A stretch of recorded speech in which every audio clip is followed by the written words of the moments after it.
Ассалаумағалейкум. Есіңіз? Абзал Або деген YouTube канал.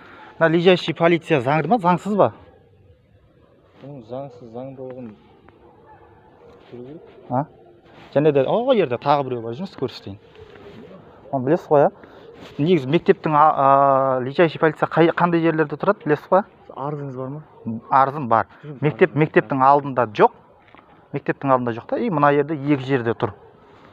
Мен сауран адам полициядан келген бұл жолдың жаңағы несіне заңсыздығына жауап бере алмайды. Оны білмейді екен. Бұны әкімдік қойды. Әкімшілік органдарына. Жоқ, бұны әкім қойды ма екен, или мына Димаш тойхана болып тұрған кезде қойды ма екен.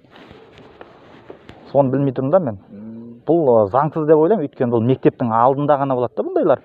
Мектептің алдында жоқ, именно осы жерде бар. И одан кейін Аша елді мекенінде Мұхтар Әуезов көшесінде және екеуі бар да. Ол заңсыз.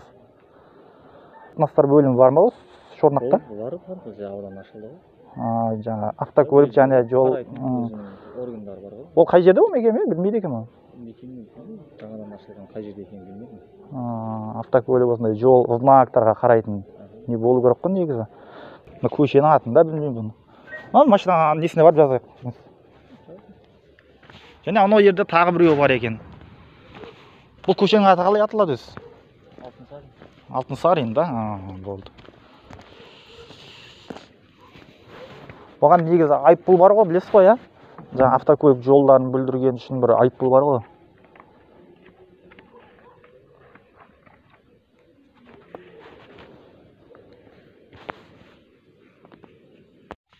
Негізі Шорнаққа түнде бір жұмыстармен барып қалдым. Негізі күндіз баруым керек еді, әкімшілікке кіріп не алатын.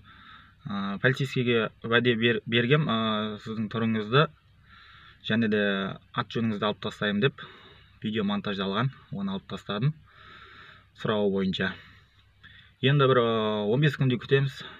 Егер де алынбайтын болса, тиісті мекемелерге қайтадан баратын боламыз. Шорнақ ауылы Аша елді мекені заңсыз лежащий.